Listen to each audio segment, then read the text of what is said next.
Hello everyone. सो आज हम लोग डिस्कशन करेंगे एन्युटी चैप्टर पर। ठीक है ना। सो एन्युटी बेसिकली होता क्या है, ठीक है ना। जैसे बहुत बार बेसिकली लोग देखे होंगे कि उन लोग को after a certain regular interval of time उन लोग को हमेशा कुछ एक रेगुलर पेमेंट उन लोग को एक पेमेंट करना पड़ता है, कुछ उन लोग को या फिर कुछ रिसिप्ट उन लोग को मिलता है। जैसे कि से सपोज हम लोग को घर का ही रेंट देना हो रहा है, जैसे मान लो, ठीक है ना। तो हर मंथ के एंड में हम लोग को बेसिकली रेंट देना पड़ता है, ठीक है ना। सो ये बेसिकली जो हम लोग एक सर्टेन इंटरवल पे हम लोग ये जो पीरियोडिक पेमेंट जो कर रहे हैं, इस पेमेंट को ही बेसिकली सीक्वेंस ऑफ पेमेंट्स को ही बेसिकली एन्युटी कहा जाता है, ठीक है ना। या फिर से सपोज कोई एक रिटायर्ड पर्सन है, उनको बेसिकली हर मंथ के एंड में उनको से सपोज पेंशन मिल रहा है, ठीक है ना। तो ये जो बेसिकली रेगुलर इंटरवल में जो उसको जो बेसिकली पैसा जो मिल रहा है, उसको जो बेसिकली जो रिसिप्ट जो मिल रहा है, ठीक है ना, इक्वल रिसिप्ट जो मिल रहा है, इसी को बेसिकली एन्युटी कहा जाता है, ठीक है ना। सो एन्युटी बेसिकली होता क्या है, it can be defined as a sequence of equal and periodic payments, okay, और receipts regularly over a specified period of time, ठीक है ना। Over a certain specified period of time हम लोग को इक्वल पेमेंट करना है, ठीक है ना, after a regular interval of time, और पीरियोडिक पेमेंट करना है। जैसे मान लो कि अगर हम लोग को माने हर मंथ के एंड में कर रहे हैं, या हर साल के एंड में हो रहा है, या हर 6 महीने के बाद हो रहा है, जो भी होगा बेसिकली एक पीरियोडिक पेमेंट होना चाहिए। मतलब ये नहीं कि एक पेमेंट बेसिकली 1 महीने के बाद हुआ, दूसरा पेमेंट 6 महीने के बाद हुआ, तीसरा पेमेंट बेसिकली 2 साल के बाद हुआ, ऐसे बेसिकली नहीं चलेगा, ठीक है ना। पीरियोडिक पेमेंट होना चाहिए, ठीक है ना। जैसे मंथली पेमेंट या क्वार्टरली पेमेंट या फिर सेमी एनुअली पेमेंट जो भी होगा बेसिकली पीरियोडिक पेमेंट होना चाहिए, और इक्वल पेमेंट होना चाहिए। इक्वल पेमेंट भी बोल सकते हैं, फिर रिसिप्ट भी बोल सकते हैं। तो इसी को बेसिकली एन्युटी कहा जाता है, ठीक है ना।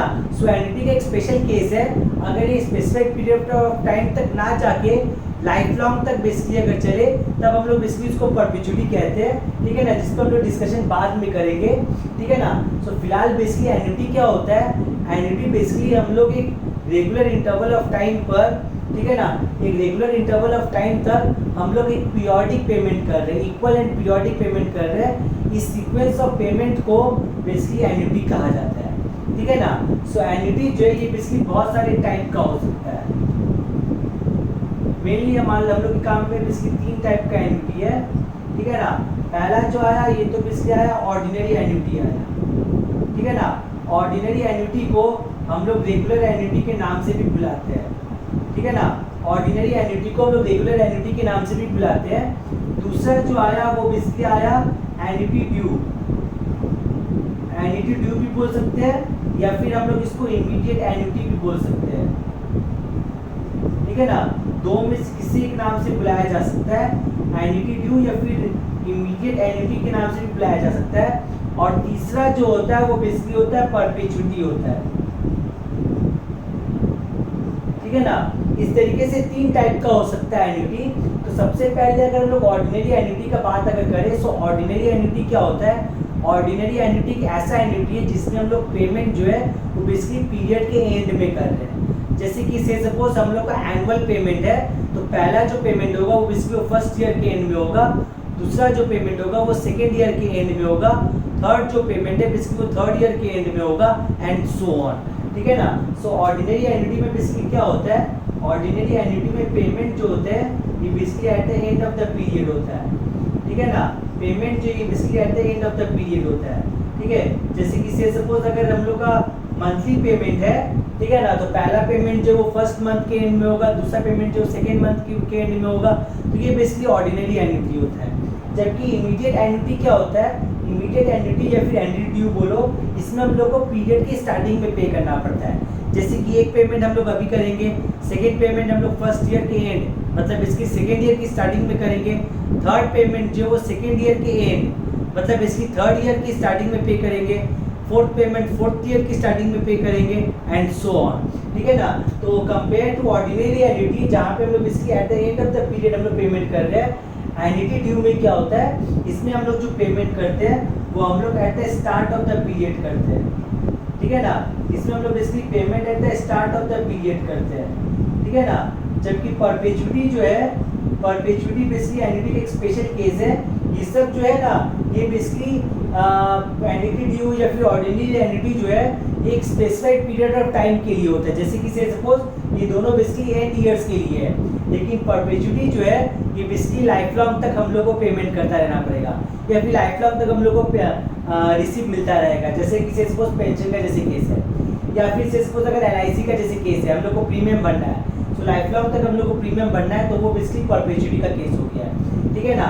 तो यहाँ पे जो है, यहाँ पे बेसिकली हम लोग को पेमेंट करना है और लाइफ लॉन्ग पेमेंट भी हो सकता है या फिर रिसीव भी हो सकता है, कोई भी एक चीज हो सकता है, ठीक है ना। सो पेमेंट और रिसीव फॉर लाइफ लॉन्ग, ठीक है ना। जब तक बेसिकली लाइफ है तब तक बेसिकली हम लोग को पेमेंट करता रहना है, या फिर हम लोग को तब तक हम लोग को बेसिकली रिसीव मिलता रहेगा, ठीक है ना। तो इसको बेसिकली परपेचुइटी कहा जाता है, ठीक है ना। तो इस चैप्टर में बेसिकली है क्या, इस चैप्टर में मेनली दो ही चीज है, एक तो है फ्यूचर वैल्यू और एक है प्रेजेंट वैल्यू, ठीक है ना। सबसे पहले अगर हम फ्यूचर वैल्यू से अगर स्टार्ट करें, ठीक है ना, हम लोग बेसिकली एक रेगुलर इंटरवल पे हम लोग बेसिकली पेमेंट कर रहे हैं, ठीक है ना। हम लोग बेसिकली एक रेगुलर इंटरवल पर हम लोग for a specific period of time के लिए हम लोग बेसिकली कुछ सर्टेन पेमेंट कर रहे हैं, ठीक है ना। सो आफ्टर n इयर्स, ठीक है ना, आफ्टर n इयर्स उन सारे पेमेंट्स का जो वैल्यू जो होगा उसी को बेसिकली फ्यूचर वैल्यू कहा जाता है, ठीक है ना। After n number of years, हम लोग n इयर्स के लिए हम लोग मान लो कि हम लोग पेमेंट कर रहे हैं, सो आफ्टर n इयर्स उन सारे पेमेंट्स का जो वैल्यू होगा वो बेसिकली फ्यूचर वैल्यू कहलाएगा। दैट मीन्स इन सारे पेमेंट्स का कल क्या वैल्यू होगा वो हम उसको बेसिकली फ्यूचर वैल्यू कहा जाता है, ठीक है ना। सो फ्यूचर वैल्यू हम लोग कैसे कैलकुलेट करते हैं, इसके लिए हम लोग बेसिकली कंपाउंड इंटरेस्ट का फॉर्मूला यूज करते हैं, ठीक है ना। सो कैसे फ्यूचर वैल्यू कैलकुलेट किया जाता है ये हम लोग पहले देखेंगे।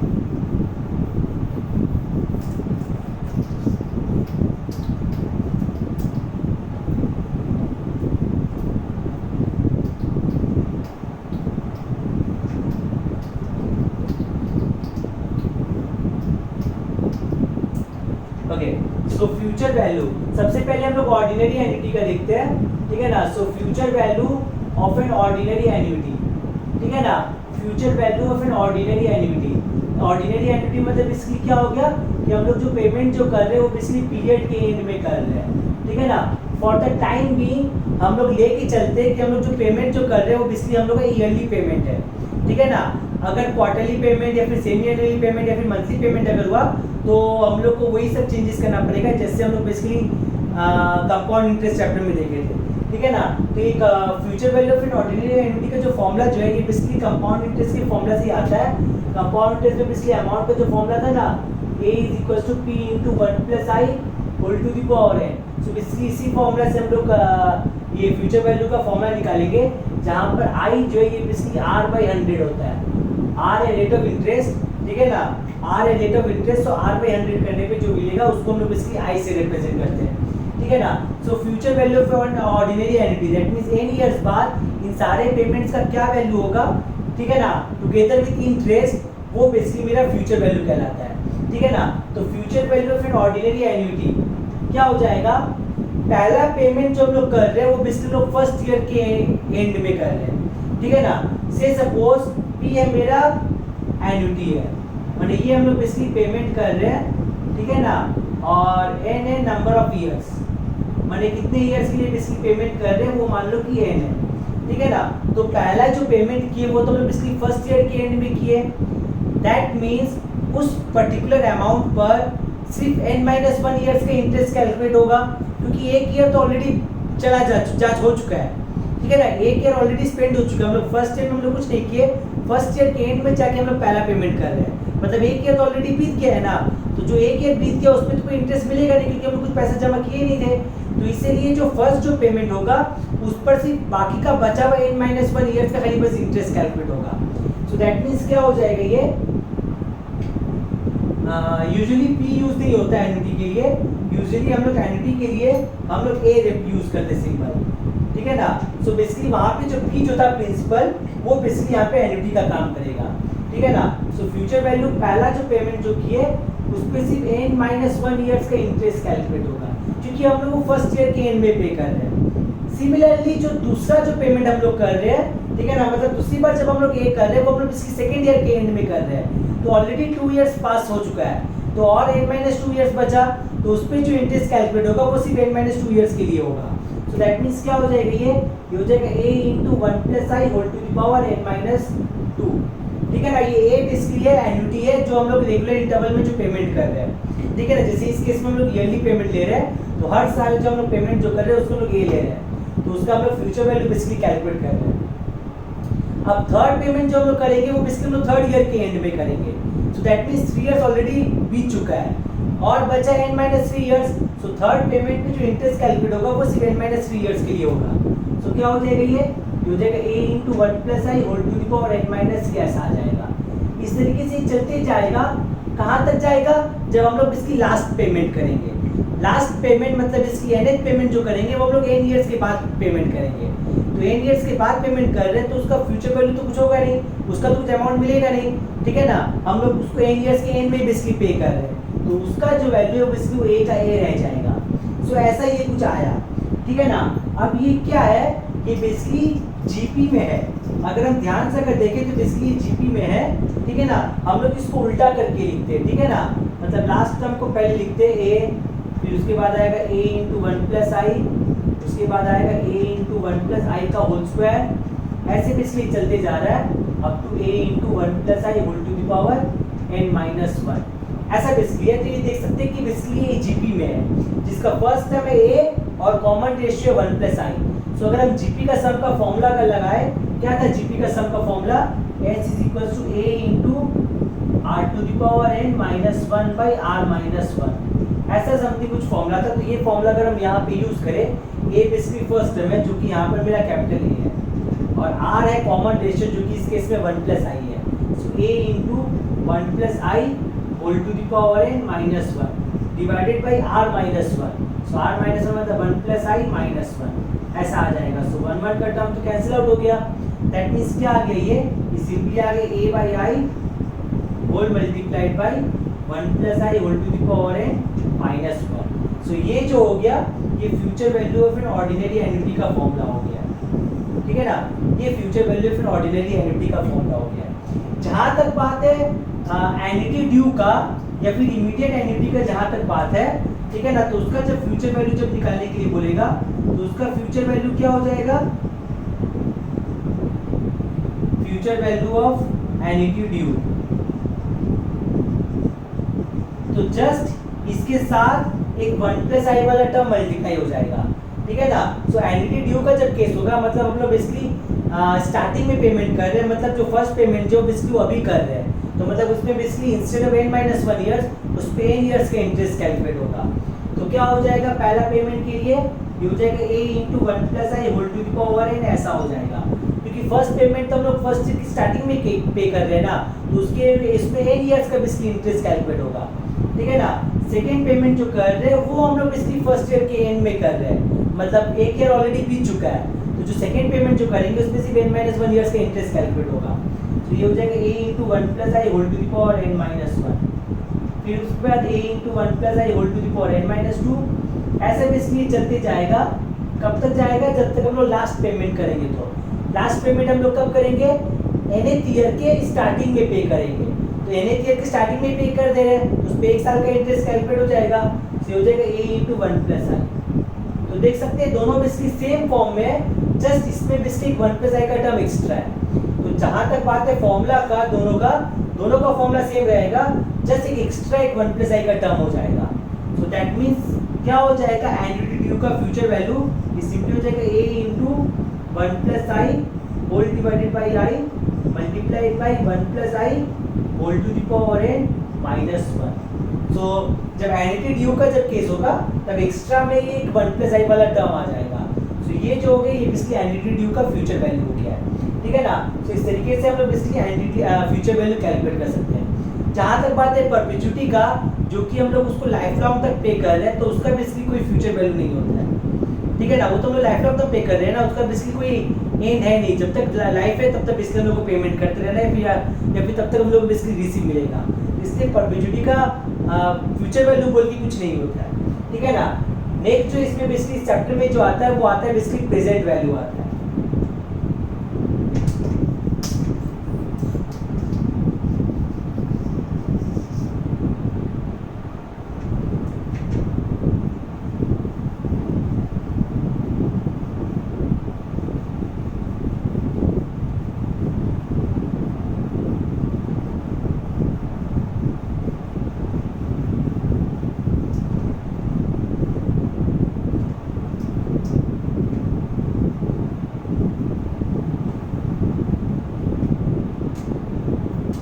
नेक्स्ट जो इस चैप्टर में बेसिकली जो आता है वो होता है प्रेजेंट वैल्यू होता है, ठीक है ना। तो सबसे पहले तो हम लोग present value of an ordinary annuity देखेंगे, ठीक है ना। सो present value of an ordinary annuity,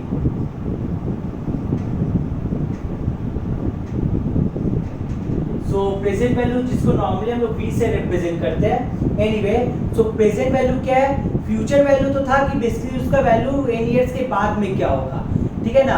माने उसका कल उसका क्या वैल्यू होगा वो बेसिकली फ्यूचर वैल्यू था, जबकि प्रेजेंट वैल्यू का मतलब उन सारे पेमेंट्स का आज के टाइम पे क्या वैल्यू होगा वो बेसिकली उसका प्रेजेंट वैल्यू कहलाएगा, ठीक है ना। आज के टाइम पे उन सारे पेमेंट्स का क्या वैल्यू होगा वो बेसिकली प्रेजेंट वैल्यू कहलाएगा, ठीक है ना। सो बेसिकली प्रेजेंट वैल्यू का जो फॉर्मूला वो भी कंपाउंड इंटरेस्ट वाले फॉर्मूला से ही आता है। हम लोग को तो पता है ना a = p × 1 + i whole to the power n हो जाता है। तो दैट मींस प्रेजेंट प्रिंसिपल क्या हो जाएगा, दैट मींस प्रेजेंट वैल्यू ये हो जाएगा, यहाँ से अगर हम लोग प्रिंसिपल अगर निकाले तो प्रिंसिपल जो ये सिंपली हो जाएगा a × 1 + i whole to the power -n, ऐसा बेसिकली हो जाएगा। माने in fact 1 + i whole to the power n से डिवाइड हो रहा है, ठीक है ना। a = p × दिस था, सो अगर हम लोग को p निकालना पड़ेगा तो हम लोग को 1 + i whole to the power n वाले टर्म से डिवाइड करना पड़ेगा। डिवाइड करने के कारण वो 1 + i whole to the power -n हो गया है, ठीक है ना। तो ये बेसिकली प्रेजेंट वैल्यू, इससे हम लोग उसका प्रेजेंट वैल्यू कैलकुलेट कर सकते हैं वो वाला फॉर्मूला यूज करके, ठीक है ना। सो ऑर्डिनरी एन्युटी में क्या हो रहा है, हम लोग जो पहला पेमेंट जो कर रहे हैं, फर्स्ट पेमेंट जो कर रहे हैं वो बेसिकली हम लोग 1 ईयर के एंड में कर रहे हैं, ठीक है ना। ऑर्डिनरी एन्युटी का केस है, मतलब पेमेंट जो होता है वो basically at the end of the period होता है। सो पहला पेमेंट जो कि वो हम लोग बेसिकली फर्स्ट ईयर के एंड में किए, फर्स्ट ईयर के एंड में किए, मतलब उसमें ऑलरेडी 1 साल का इंटरेस्ट ऐड किया जा चुका है। तो अगर उसका अगर हम लोग प्रेजेंट वैल्यू अगर कैलकुलेट करें तो बेसिकली क्या हो जाएगा, ये सिंपली हो जाएगा a × 1 + i whole to the power -1, ऐसा ही आ जाएगा। फिर सेकंड जो पेमेंट कर रहे हैं वो हम लोग बेसिकली सेकंड ईयर के एंड में कर रहे हैं, तो उसका अगर हम लोग प्रिंसिपल वैल्यू अगर निकाले यानी कि प्रेजेंट वैल्यू अगर निकाले तो क्या हो जाएगा, वो तो हम लोग बेसिकली सेकंड ईयर के एंड में कर रहे हैं ना, तो मतलब उसमें 2 साल का इंटरेस्ट एडेड है, ऐसा हो गया। तीसरा पेमेंट थर्ड ईयर के एंड में कर रहे हैं, तो उसका अगर हम लोग प्रेजेंट वैल्यू अगर निकाले तो ये a × 1 + i whole to the -3 ऐसा हो जाएगा। इस तरीके से बेसिकली चलते जाएगा, कहाँ तक जाएगा, nth पेमेंट तक जाएगा, जो कि बेसिकली हम लोग n ईयर्स के एंड में कर रहे हैं। n ईयर्स के एंड में अगर कर रहे हैं तो मतलब उसमें n ईयर्स के इंटरेस्ट एडेड आप है, तो उसका प्रेजेंट वैल्यू कैलकुलेट करने के लिए क्या हो जाएगा, ये सिंपली हो जाएगा a × 1 + i whole to the power -n, ऐसा ही हो जाएगा। सो देख सकते हैं कि अगेन ये बेसिकली जीपी में है, ठीक है ना। अगेन ये जीपी में है with first term a × 1 + i whole to the power -1 and common ratio 1 + i whole to the power -1। तो अगर इसमें अगर लोग फॉर्मूला अगर लगाए तो a × 1 + i whole to the power -1 multiplied by 1 - 1 + i whole to the power -1 का power n whole divided by 1 - 1 + i whole to the power -1, ठीक है ना। तो इसमें हम लोग जीपी का सम का फॉर्मूला लगाए, फर्स्ट टर्म तो बेसिकली ये हो गया है, और कॉमन रेशियो क्या हो रहा है इस जीपी वाले सीक्वेंस में, कॉमन रेशियो हो रहा है 1 + i whole to the power -1 हो रहा है, so 1 - 8 to the power n by 1 - 8 ऐसा हो जाएगा। सो दैट मींस क्या हो गया, ये हो जाएगा a whole divided by 1 + i multiplied by 1 - 1 + i whole to the power -n, ठीक है ना। ये -1 और ये n मल्टीप्लाई होगी, ये -n हो जाएगा, डिवाइडेड बाय 1 - 1 बाय 1 + i, ठीक है ना, ऐसे ही आ जाएगा। Clear.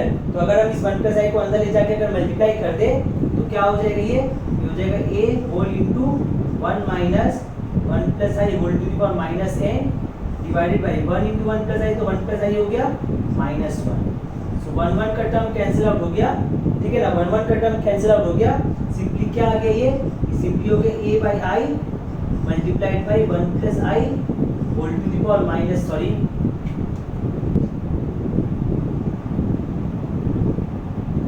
a/i into 1 - 1 + i whole to the power -n, ठीक है ना।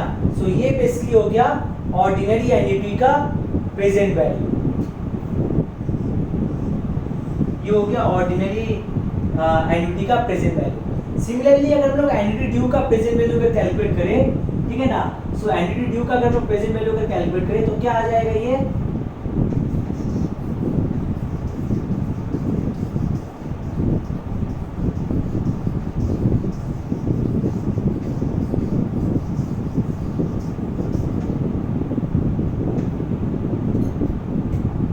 सो present value of annuity due. So annuity due में क्या होता है, एन्युटी ड्यू में हम लोग बेसिकली जो पेमेंट करते हैं वो हम लोग बेसिकली पीरियड की स्टार्टिंग में पे करते हैं। जैसे कि जो पहला पेमेंट किया वो हम लोग बेसिकली फर्स्ट ईयर की स्टार्टिंग में पेमेंट किया है, मैंने अभी पे किया है, तो ऑब्वियस बात है उसमें कोई इंटरेस्ट एडेड अप नहीं है, तो उसका जो प्रेजेंट वैल्यू होगा वो तो सेम ही रह जाएगा, क्योंकि जस्ट हम उसको आज ही तो पे कर रहे हैं ना, तो बेसिकली उसका जो प्रेजेंट वैल्यू होगा वो ए का ए रह जाएगा। दूसरा जो पेमेंट कर रहे हैं वो बेसिकली हम लोग फर्स्ट ईयर के एंड में कर रहे हैं, मतलब उसमें 1 साल का इंटरेस्ट एडेड अप है, तो वो क्या हो जाएगा, वो हो जाएगा a into one plus i whole to the power minus one. Third payment जो कर रहे हैं वो सेकेंड ईयर के एंड में कर रहे हैं, तो इसलिए क्या हो जाएगा, ये हो जाएगा a into one plus i whole to the power minus two. ऐसे इसलिए चलते जाएगा, कहाँ तक जाएगा, nth पेमेंट तक जाएगा, जो हम लोग इसकी nth ईयर की स्टार्टिंग में पे कर रहे हैं। nth ईयर की स्टार्टिंग में मतलब n-1 ईयर्स के एंड में, तो उसमें सिर्फ n-1 ईयर्स का इंटरेस्ट एडेड अप होगा। सो देख सकते हैं ये सिमिलर फॉर्म है जो बेसिकली हम लोग ऑर्डिनरी एन्युटी के लिए आया था, जस्ट एक 1 प्लस आई का डिफरेंस है, ठीक है ना, जस्ट एक 1 प्लस आई का डिफरेंस है।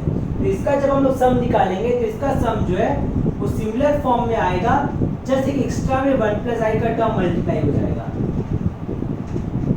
सो हम लोग देख सकते हैं कि ऑर्डिनरी एन्युटी और एन्युटी ड्यू दोनों का फॉर्मूला सेम है, जस्ट एन्युटी ड्यू के केस में एक एक्स्ट्रा 1 प्लस आई का टर्म हमेशा आ जाता है, ठीक है ना, न्यूमरेटर में एक एक्स्ट्रा 1 प्लस आई का टर्म आ जाता है, तो ये ध्यान रखना है। फ्यूचर वैल्यू में भी सेम था, एक एक्स्ट्रा 1 प्लस आई वाला टर्म था एन्युटी ड्यू में, और सेम चीज बेसिकली प्रेजेंट वैल्यू में है, एक एक्स्ट्रा 1 प्लस आई का टर्म होगा, ठीक है ना।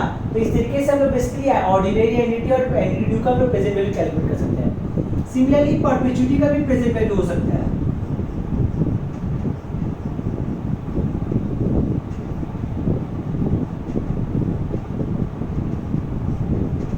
ठीक है ना। तो बेसिकली परपेचुइटी में तो हम लोग को लाइफ लॉन्ग तक बेसिकली पे करते रहना पड़ता है, तो ऑर्डिनरी एन्युटी का प्रेजेंट वैल्यू का फॉर्मूला क्या था, ये सिंपली था a by i whole multiplied by 1 minus 1 plus i whole to the power minus n, ठीक है ना। तो यहाँ से हम लोग बेसिकली परपेचुइटी का प्रेजेंट वैल्यू कैलकुलेट कर सकते हैं। अगर हम लोग n की जगह पे इंफिनिटी अगर पुट करें तो 1 plus i whole to the power minus infinity, ये बेसिकली 0 हो जाएगा। सो दैट मीन्स क्या आ जाएगा, परपेचुइटी का प्रिंसिपल वैल्यू, सपोज हम लोग इसको v पर ऐसे करके रिप्रेजेंट करते हैं, मान लो कि सिंपली a बाई आई ऐसा हो जाएगा, ये वाला टर्म तो 0 हो गया, ठीक है ना। अगर हम इनके जगह पे इंफिनिटी अगर पुट करते तो 1 plus i whole to the power minus infinity, जो कि बेसिकली 0 हो जाएगा, तो 1 माइनस 0 सिंपली 1 हो गया, सो a by I into 1 simply a by आई रह जाएगा। तो ये हो गया बेसिकली परपेचुइटी का प्रिंसिपल वैल्यू। तो इस तरीके से हम लोग परपेचुइटी का प्रिंसिपल वैल्यू कैलकुलेट कर सकते हैं, ठीक है ना। लास्ट जो चीज आया इसमें वो बेसिकली है सिंकिंग फंड का कॉन्सेप्ट है, ठीक है ना। हालांकि सिंकिंग फंड कुछ खास नहीं है, बेसिकली वो फ्यूचर वैल्यू वाला ही कॉन्सेप्ट है।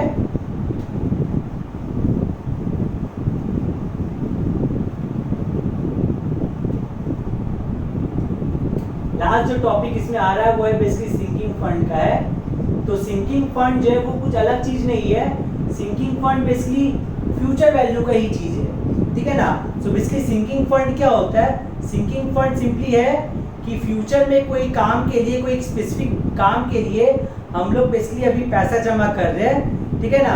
तो बेसिकली कितना पैसा हम लोग को हर रेगुलर इंटरवल में बेसिकली जमा करना है, ताकि आफ्टर सर्टेन पीरियड हम लोग बेसिकली वो काम बेसिकली कर सके, उस काम में हम लोग इस पैसा को बेसिकली यूटिलाइज कर सकेंगे।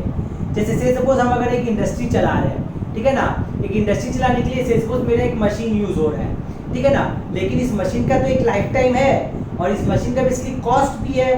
तो अगर हम अभी से उसके लिए पैसा जमा करके ना रखें अलग से, तो क्या होगा, मान लो जैसे इस मशीन का लाइफ टाइम 10 साल है, तो 10 साल बाद जब ये खराब हो जाएगा हमको इसके बदले एक नया मशीन जो खरीदना पड़ेगा, तो उसी समय हमको सारा पैसा उसका निकालना पड़ेगा, ठीक है ना। लेकिन यही अगर हम उसका सिंकिंग फंड अगर कर दे, तो सिंकिंग फंड में क्या होगा, हमको पता है कि उसका लाइफ टाइम 10 साल का है, तो हम पहले से ही हम उसका एस्टिमेटेड प्राइस को सोचकर हम हर साल बेसिकली कुछ एक पैसा जमा करते गए, ताकि 10 साल के बाद, ठीक है ना, जब इसका लाइफ खत्म हो जाए इस मशीन का, हम उस पैसे को यूटिलाइज करके हम एक नया मशीन खरीद सके। समझ गए। तो इसी को बेसिकली सिंकिंग फंड कहा जाता है, ठीक है ना, जहाँ पे हम लोग बेसिकली कुछ एक सर्टेन पैसा जमा करते जा रहे हैं, ठीक है ना, ताकि आफ्टर एक सर्टेन नंबर ऑफ ईयर्स के बाद हम लोग एक टास्क को कंप्लीट कर सकें, ठीक है ना। जैसे से सपोज एक मशीन है जिसका 10 साल बाद हमको पता है कि उसका प्राइस 10 लाख हो जाएगा, ठीक है ना। तो अगर हम अभी से कुछ पैसा जमा करके ना रखें तो क्या होगा कि at the end of 10 years, ठीक है ना, जब वो मशीन खराब हो जाएगा तो हमको उसी समय एक साथ हमको बेसिकली 10 लाख रुपए निकाल के देना पड़ेगा, ठीक है ना। लेकिन यही अगर हम लोग सिंकिंग फंड में अगर रखेंगे तो बेसिकली हम लोग उस मनी को यूटिलाइज कर सकते हैं, ठीक है, जिस नया मशीन को खरीदने के लिए। तो सिंकिंग फंड में कुछ नहीं, फ्यूचर वैल्यू का ही फॉर्मूला यूज होता है, ठीक है ना। तो फ्यूचर वैल्यू का ही फॉर्मूला यूज करके हम लोग सिंकिंग फंड कैलकुलेट करेंगे। सो फ्यूचर वैल्यू जो होगा वो बेसिकली उस मशीन का 10 साल के बाद उसका जो प्राइस हो जाएगा वो बेसिकली उसका फ्यूचर वैल्यू हो गया। और ये ए जो है, ये ए बेसिकली वो अमाउंट है जो हम हर साल बेसिकली कलेक्ट कर रहे हैं, ठीक है ना। तो इस तरीके से हम लोग बेसिकली यहाँ से हम लोग बेसिकली ए कैलकुलेट कर सकते हैं, ठीक है ना। सिंकिंग फंड में हम लोग को यूजुअली ए कैलकुलेट करने के लिए बोलेगा कि हर साल हम लोग को कितना अमाउंट कलेक्ट करना है ताकि 10 साल के बाद हम लोग बेसिकली वो मशीन के लायक रुपया हो जाए, ठीक है ना। तो बेसिकली क्या हो जाएगा, ये हो जाएगा future value into i divided by 1 plus i whole to the power n minus 1। यहाँ से हम लोग बेसिकली ए कैलकुलेट कर सकते हैं, ठीक है ना। सो ये बेसिकली सिंकिंग फंड का कॉन्सेप्ट था। सो यहाँ पे ये बेसिकली एनुटी चैप्टर खत्म हो रहा है। आज के लिए बस इतना ही। Thank you everyone.